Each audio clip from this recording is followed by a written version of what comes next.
Caesar, you did a Mazza still, did a Mazza still, did a Mazza still, did a Mazza still.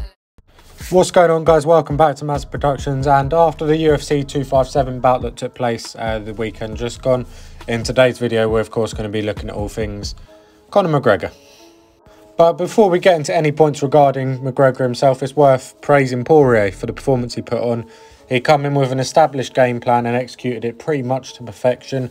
I found it strange Team McGregor didn't seem to have prepared to face leg kicks when you're both southpaw fighters. It was slightly strange, but nonetheless, props to Dustin. I mean, he executed the game plan and came away with probably the biggest win of his career and put him in a brilliant position to become the new lightweight champion if Khabib does put all the comeback rumours to bed. So congratulations, Dustin, you deserve it. And yeah, he seemed like a real nice bloke, so yeah, it's good to see a good heart win. But now, on to Conor.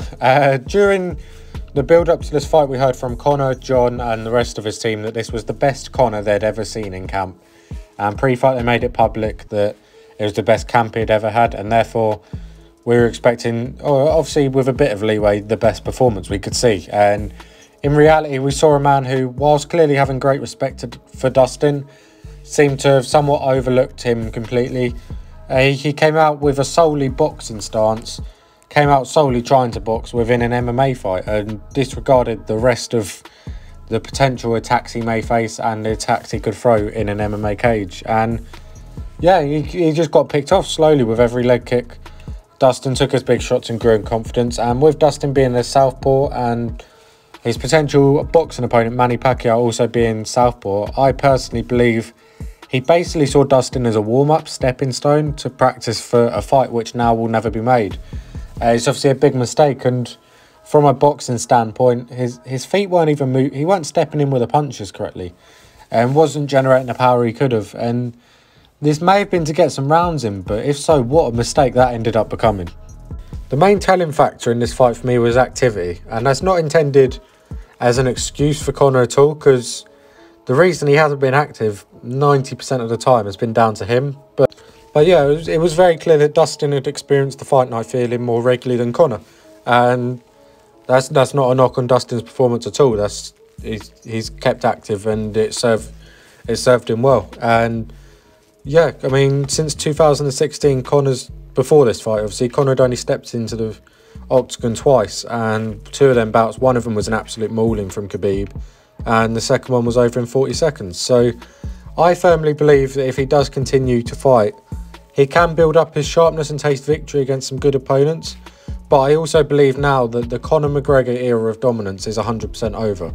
To be knocked out has a huge effect on the aura he once had. The submission defeats, whilst they're bad for his stock, they don't hold the same weight as he isn't a wrestler. But to be knocked out from a flurry of punches, it holds a lot more weight and adds a question mark as to where he goes from here. I mean, unlike many others, I do believe this was a very committed and hungry Conor who had put in the work, but it was Dustin's night. And one thing I do question is the feeling during this fight week for Conor. I completely understand he's been there, he's done it all. He doesn't need to trash talk and put his opponents down, but he seemed way too relaxed, even more relaxed than the Cowboy fight. And it just looked like there was no fire inside him for this fight. And there's a difference between being humble and being flat, and yeah, throughout the week Conor seemed way too relaxed, and that translated into the fight. He didn't seem to have any killer instinct. It didn't seem to counter much. Just everything seemed to be off. That's my thoughts. I'd be interested to know what your opinion is. What do you think is next for Conor now? Please do comment letting us know.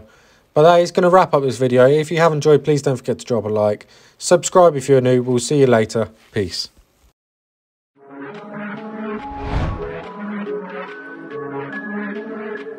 Thank you.